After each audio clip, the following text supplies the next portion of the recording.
como sair da fase de empates para a fase de ganhos consistentes? Será que é o gerenciamento de risco, né? Eu recebi essa pergunta lá na caixinha, né, de perguntas do Instagram, e ela ganhou destaque aqui no canal do YouTube pela relevância, né? Porque na verdade essa pergunta ela esconde um tema, né? É muito mais profundo, que é uma pergunta muito mais ampla na minha opinião, que é: será que o gerenciamento de risco conserta um operacional ruim? Tá? E é sobre isso que eu vou falar nesse vídeo aqui. Vamos lá, bora pro vídeo.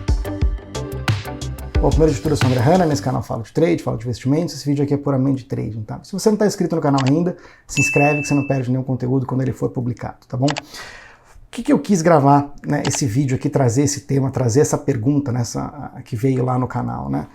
Assim, eu defino, né, não sei se é certo ou errado, mas sempre tive uma definição, né, ao longo desses anos no educacional e acompanhando muita gente e tal, né, de perto, né, e vivendo também numa sala em que tinha muito trader autônomo na época, né, e que teve bastante sucesso, né, e por aí vai, muita gente junta, né, que foi muito bem. O que é possível se separar, né, em algumas fases, né, em que as pessoas passam pelo day trade. A primeira é uma fase de perdedor consistente. Não importa o que você faça, esse cara até pode enfrentar, né, algumas sequências de ganhos, mas ele vai lá no fim das contas e perde, ou ele entrega tudo num dia. Assim, no fim das contas, ou ele está perdendo todo dia, ou ele ganha e perde porrada. Mas ele é um perdedor consistente ao longo do tempo. Tá? A segunda fase seria um cara que está empatando. Tá?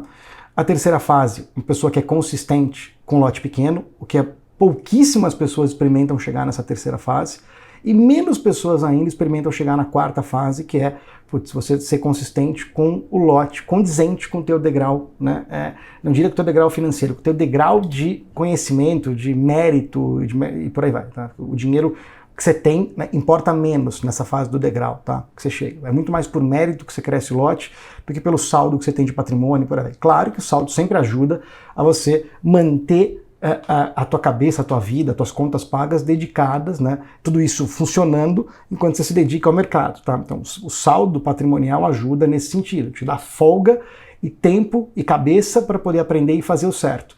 Mas ele não qualifica o tamanho que você vai operar, tá? Aliás, deixa isso para outro vídeo também, tá? Então essas quatro fases. E a grande questão aqui, né, da pergunta, que a pessoa que perguntou, provavelmente, né, o grande problema, ela acha, tá? E não só ela, né? Grande parte das pessoas acham que quando elas saem da fase de perdedor consistente e vão para a fase de empatador, que elas já resolveram um problema de estratégia. E que agora a grande parte, né, um monte de livro fala isso, a indústria meio que fala isso. Eu não sei atribuir uma culpa, acho que talvez nem tenha uma culpa de alguém e tal, mas assim, é um ecossistema que te faz pensar que, por você ter mudado de fase, você resolveu um dos grandes problemas. E que agora o grande vilão, né, é o gerenciamento de risco, ou até o emocional, né, assim, atribuir isso. Né? E cara, eu não acredito que necessariamente, claro, não dá para falar por todos, porque você tem, sei lá, milhões de pessoas, hoje são milhões de pessoas, né, que operam, tá? Milhões de pessoas com CPF aberto, e acho que está na casa de 1 milhão também, de que, tá ali algumas vezes por semana, né, dando algumas beliscadas aí, né, em algum ativo no mercado brasileiro, de alguma forma de day trade, tá? Não estou nem falando de swing trade. Tem bastante gente, bastante gente. Se fosse 10 anos atrás, esse número era infinitamente menor. Tá? Tem muita gente no mercado. Então não dá para dizer que é isso para todo mundo, que é uma verdade absoluta, mas assim, é uma amostra que eu tive muito significativa e acho que isso continua acontecendo, mesmo com diversas mudanças de mercado. Essa mudança de fase não necessariamente resolve um problema de estratégia. Assim, você não necessariamente resolveu um problema de estratégia quando você sai da fase de perdedor para empatador. Muitas vezes você pode, tá, isso é comum, você pode, tá, ter uma boa fase no mal operacional. Um mau operacional pode estar numa boa fase. E não significa que ele é um bom operacional. Assim, ele é um operacional no sentido de estratégia, no sentido do que tirar do mercado, de que tipo de oportunidade você busca no mercado. Tá? Ele pode passar por uma boa fase, porque simplesmente ele está ali adequado naquele momento ao que o mercado está proporcionando e ele, sem mérito nenhum, ele consegue extrair dinheiro, tá? Mas não significa que ele vai extrair dinheiro ao longo de ciclos ou por um tempo muito longo. E mais do que isso ainda, não significa que você vai ser hábil o suficiente, ou que é possível, você, a priori, antes de acontecer, ir lá e falar, não, agora o mercado está para esse tipo de operacional aqui, então eu vou usar esse tipo de operacional aqui. Ah, não, agora não está mais funcionando isso, eu vou descartar esse, vou procurar outro. É muito difícil fasear desse jeito, tá? Quando o operacional é ruim, estou dizendo. Tá? É muito complexo. de forma resumida aqui, né, para mim, o gerenciamento de risco, ele não conserta um operacional ruim. Tá? Você pode ficar, você pode trocar de fase, parar de perder para começar a empatar, né, e você pode não sair dessa fase. Tá? Você pode não sair desse ganha-perde, não é empatar no dia, é empatar no período, porque é o que importa, né? O teu resultado diário, ele é só uma gota de um copo que você tem que encher. Né? A tua avaliação, ela é por período. Tá? Então, o empatador consistente é aquele cara que, pô, ou ele ganha num dia, perde no outro, ganha num dia, perde no outro, ou aquele cara que, putz, ganha, mas devolve o mês, ele não vira perdedor, ele não entrega o mês, ele já sabe regular um pouco as coisas ali, mas ele não entrega o mês, ele tá sempre, putz, empatando, ele tá perdendo tempo, ele tá trocando, putz, horas que ele podia estar fazendo outra coisa por não resultado financeiro, nem vai para frente, nem vai para trás, só que o custo de oportunidade, né, de fazer outra coisa tá corroendo ali tanto o bolso quanto o emocional dessa pessoa, tá? Para mim não conserta. Um gerenciamento de risco não conserta um operacional ruim, cara. Você pode girar em círculo por anos, tem gente que fala que sim, tem gente que fala não, que gerenciamento de risco vem acima. Você pode ter uma estratégia em que você joga moeda, mas se você tiver um bom gerenciamento de risco, você vai ganhar dinheiro, cara. Eu discordo completamente, tá?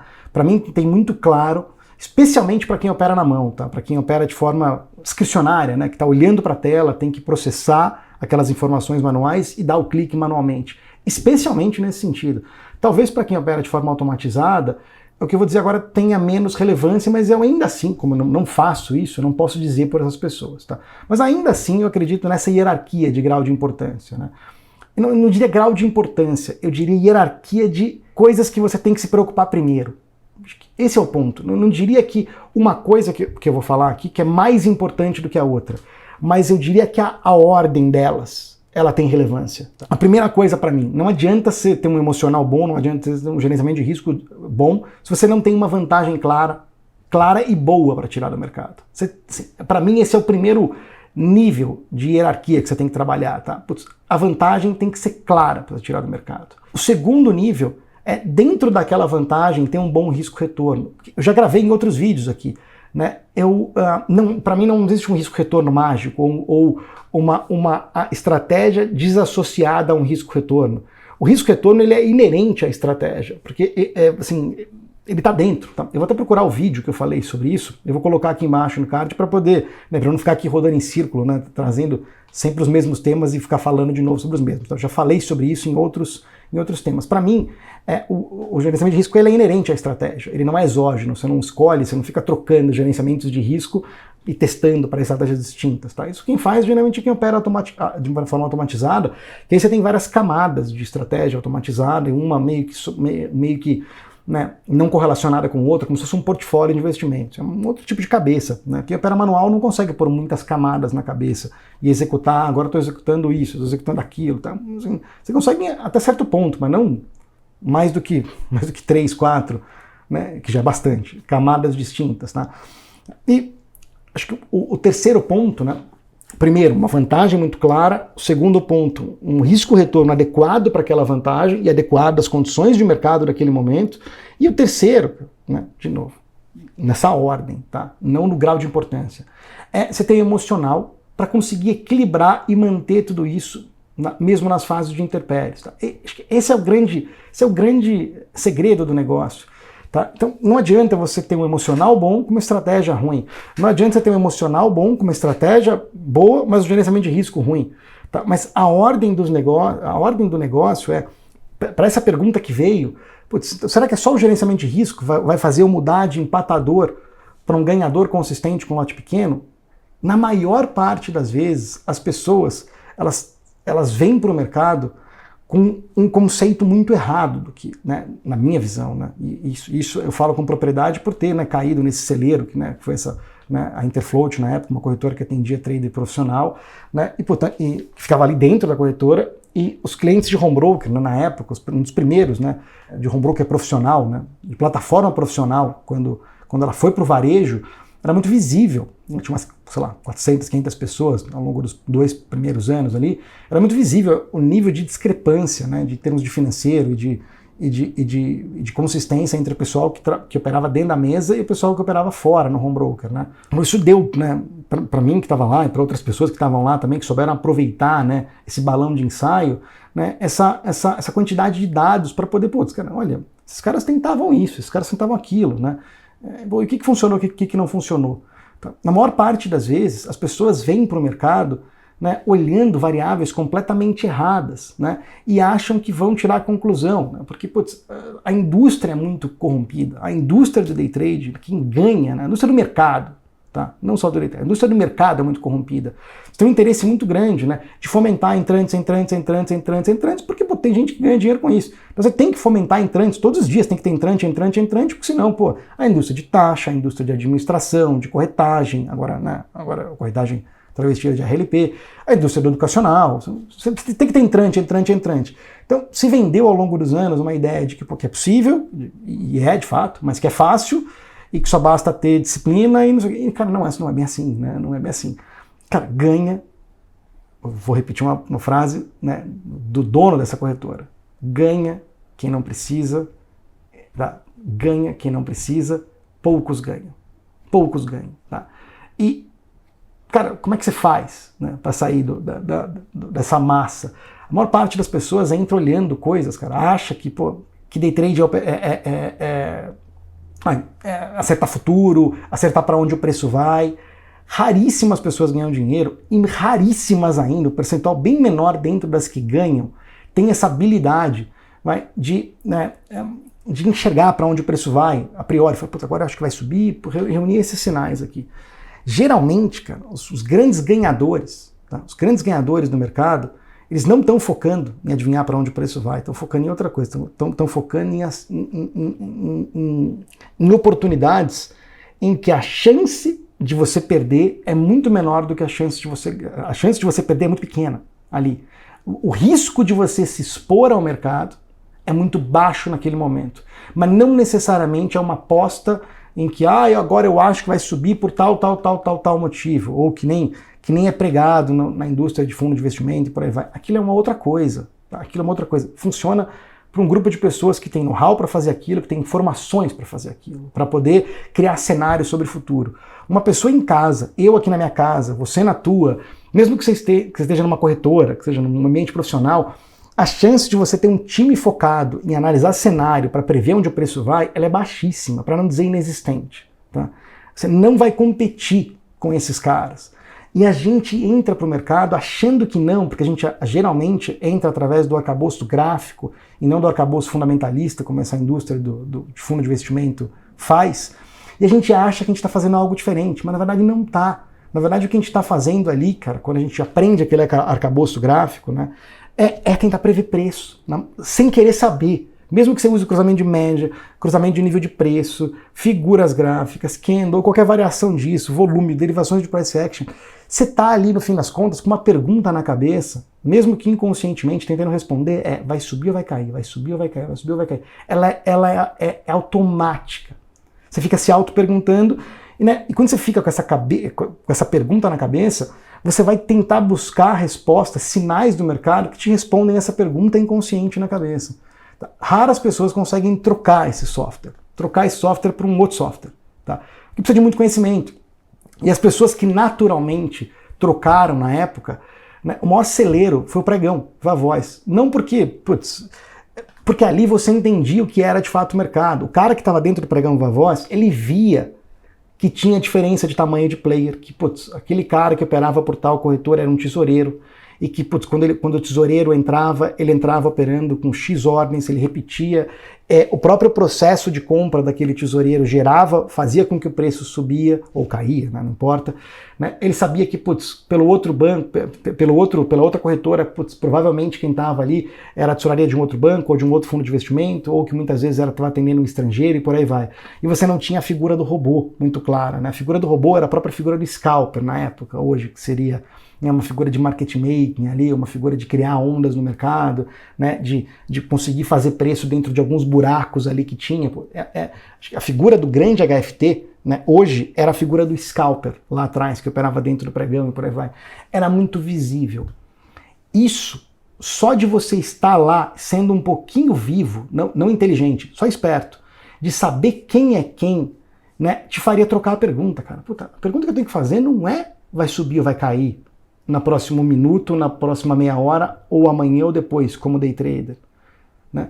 A pergunta que eu tenho que fazer é o seguinte: aonde eu entro que eu estou protegido? Aonde eu entro para me expor, ou comprando ou vendendo? Óbvio que eu quero que suba, eu quero que caia em algum momento ali. Eu estou comprando para ganhar dinheiro, o preço tem que subir depois. Mas as buscas eram por minimização, tá? Não por maximização de ganho, era minimização de risco. Tá? É um outro software. E falei tudo isso por quê? Porque muitas das estratégias que são jogadas para o mercado, ou que são fáceis, mastigáveis, gostosas, elas olham coisas erradas.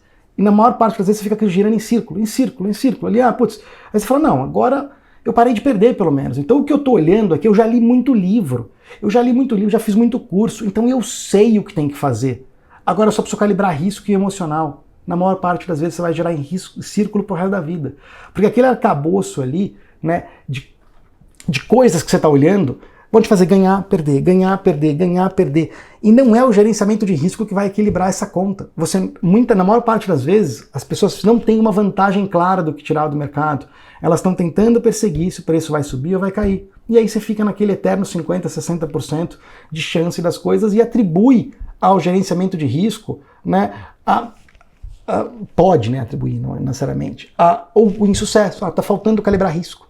Cara, muitas vezes sim, mas na maior parte das vezes não. Na maior parte das vezes, as pessoas não resolveram um problema do que tirar de oportunidade no mercado, cara. É a maior parte das vezes.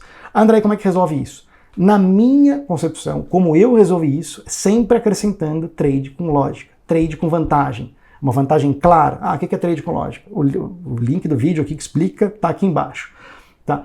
E é simples assim? É só por trade com lógica que tudo se resolve? Não, cara. Você pode não fazer um gerenciamento de risco adequado, e você pode não ter você pode fazer tudo certo. Você tem lógica, você tem um gerenciamento de risco adequado, mas você não tem emocional para aguentar o mercado. Uma outra fonte de insucesso. E você quer uma outra? Que não resolve tudo? Mas é o caminho, é o que é, cara. Assim, não vou ficar... Isso não é um canal, cara, para quem acredita em Papai Noel, tá? Tem um monte de canal aí para quem acredita em Coelho da Páscoa e Papai Noel, tá? Me desculpa se você acredita, mas aqui não é um canal para isso. E a outra chance, cara, né, é que mesmo trades com lógica, eles passam por má fases ou eles morrem. Acontece. Tá? Aí como é que você resolve isso? Cara, conhecimento. Por isso que eu sempre digo, não adianta você aprender um setup.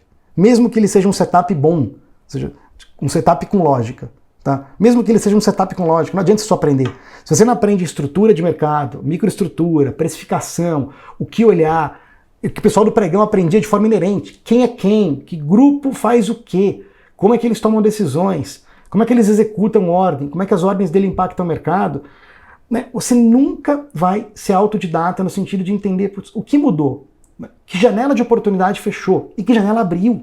Que janela fechou é fácil, porque teu financeiro mostra. Agora, qual janela de oportunidade abriu? Qual que é a nova próxima boa oportunidade com o risco retorno adequado abriu? Cara, se você não aprende tudo isso, microestrutura, estrutura de mercado, né, como um todo, você não tem como. Você vai ter que fazer o próximo curso, ou ficar na próxima sala de call, ou achar que é o próximo copy trade da vez e por aí vai. Tem uma série de coisas, você vai ficar girando em círculo, tá? Girando em círculo por causa da vida. Tá? E assim, a ideia não é essa. Tá? A ideia é que, putz, de novo, você não vai aprender alguma coisa, mesmo que você aprenda, estude, tudo isso que eu tô falando, né? Você não vai aprender um negócio que, putz, aquela estratégia é que vai funcionar para sempre. Só que você pode aprender uma sistemática, tá, para entender quando aquelas oportunidades que existiam fecharam, tá, e quais as novas que eventualmente se abriram. Tá? Você pega, por exemplo, o exemplo mais simples de todos. Tá? Isso funcionava lá atrás, mas eu pego um exemplo atual. Uma coisa que funcionou muito lá atrás. Muita gente ganhou muito dinheiro com isso. Tá? Quando entrou um mini contrato, tanto de índice quanto de dólar, tá? Você tinha uma arbitragem muito clara, porque a liquidez estava toda no padrão, ninguém queria saber do mini, cara. A bolsa incentivava, ela dava rebate. Ao invés de você pagar emolumento, você recebia emolumento para operar o mini. Então, assim, só de você empatar, né, no financeiro, no bruto ali do operacional, você ganhava dinheiro por conta do rebate que você ganhava para poder operar o mini. Tá? E assim, dava discrepância ainda. Aí você conseguia comprar o mini abaixo do padrão, vender o mini abaixo do padrão e por aí vai. Dava dinheiro essa arbitragem. Hoje, você tem um ou dois HFTs que fazem isso de maneira... há anos já, não é hoje. E que, putz, é praticamente impossível você entrar hoje, cara, mesmo que você saiba programar, tá? É um jogo, cara, é um nível de competição por velocidade, por programação, que, pô, ele tá bizarro. Assim, acho que uma coisa que, putz, quem tá assistindo aqui nesse canal, eu, né, não vai entrar nesse jogo por know-how, por dinheiro e por aí vai. Mas isso começou a acontecer com o Bitcoin há um tempo atrás. E quanto mais volátil, né, mais abre essa arbitragem, tá? Ou, sei lá, operar, por exemplo, comprar uma vista e vender o futuro. Cara, tem muito mais, na maior parte das vezes, tem muito mais do que juros. O futuro vai convergir para o à vista em algum momento. Você tem algum risco? Claro, você tem um risco de exchange, você tem um risco do teu dinheiro, né, da ponta que você está comprado ou vendido no à vista, pô, sumir com aquele dinheiro. Você tem um risco aí, né, de fato, que não é igual o risco de fazer isso na bolsa, tá? Esse tipo de arbitragem de juros na bolsa. Mas, cara, você tem ali, pô, você tem oportunidades, né, gigantescas ali. Por que eu tô falando isso? Porque ela é clara, né? Para quem pegou ela, quem entende, você, sei lá, compra à vista e vende futuro, tá? Tem muito mais do que juros embutido ali, se tiver. E aí você vai esperando o futuro convergir para a vista e ok, e aí ganha aquilo, tá? Só que tem épocas, cara, que pô, o Bitcoin tá parado, perde a volatilidade e tal, ou que ele cai muito e o futuro não tá muito precificado acima do à vista, ele tá pouco. Aí você fala, cara, por essa taxa aqui não vale a pena, eu vou aplicar o dinheiro em outra coisa. A oportunidade fechou. Não significa que a estratégia é ruim, mas aquela oportunidade, contextualmente, momentaneamente fechou. Porque é uma taxa, é um número, cara. Você compara aquilo com o CDI, com algum prêmio de risco extra que você quer ter, não vale a pena fazer essa operação só para ganhar CDI, tem que ganhar muito mais do que CDI, tá? Para poder valer a pena o risco, e por aí vai, né? O risco de moeda, o risco de exchange, tal. Então, né? E o risco se você ser estopado pela volatilidade, né? Numa das pontas, né? Cara, você está comprado numa exchange, está vendido numa, né, que é de derivativo, nem sempre é a mesma. Quando começa a subir, por mais que você esteja comprado, cara, você está comprado numa exchange que não fala com a tua venda do derivativo, pode te chamar margem que você não tenha para poder suportar a venda, mesmo que no net dos dois contratos você está ganhando dinheiro ou está empatado. Você tem um risco ali, tá? Tem que ser levado em conta, você tem que ganhar muito mais do que juros para valer a pena. Mas, cara, quando ela fecha, é visível que acabou a oportunidade. Agora, quando eu entro no nível microestrutural e falo, putz, que eu estou dando front-running em algoritmo, ou que eu estou operando em cima do pote da pessoa física, para a maior parte das pessoas não dá nem para olhar aquela informação, né? E falar, puta, como é que eu... Primeiro, como é que eu olho? E segundo, como é que eu, né, percebo que aquilo diminuiu, né? Isso eu estou dando um exemplo, fora outros, que até nem sei. Por exemplo, eu posso não saber olhar diversas outras oportunidades que tem no mercado. Entendeu? Como é que eu vou, né, saber que aquilo é só uma má fase ou não? Tá? Então, assim, o segredo do negócio é começar um de cada vez a adicionar somente trades com lógica. Ah, André, como eu faço isso? Pô, tem vídeo aqui no canal, tá aqui embaixo, tá? Como adicionar trades com lógica. É simples? Não. Tá? Não é trivial. Não é uma coisa que muitas vezes sozinho se resolve. Às vezes sim, tá? Com algumas coisas que eu falo aqui, às vezes precisa de um pouco mais de conhecimento profundo. Mas quis trazer, né, nesse vídeo aqui para não causar confusão. Nem sempre, isso não vale para todo mundo, mas nem sempre um gerenciamento de risco bom conserta um operacional ruim, cara. Guarda isso, tá? Se você gostou do vídeo, clica no curtir, que o YouTube entende que é um bom conteúdo, mostra mais pessoas, tá? E a única coisa que eu peço de verdade, todo vídeo eu peço, sei que é chato, cara, mas é o seguinte, comenta aqui embaixo o que você achou do vídeo, sou eu que leio tudo e respondo as perguntas, não é ninguém da equipe, tá? Às vezes demora um pouquinho para responder, mas respondo todas ali, tá? Né? O que você acha disso? Já viveu, né? Em que fase que você acha que você está? Perdedor consistente, empatador, consistente com lote pequeno, consistente com lote maior? Tá? Em que fase que você acha que você está? Tá? Se você já sentiu esses problemas de transição de fase, fala alguma coisa, tá? Comenta alguma coisa aqui embaixo sobre o contexto desse vídeo que eu vou ter o maior prazer em olhar e responder tua dúvida lá também. Beleza? Abraço, boa semana.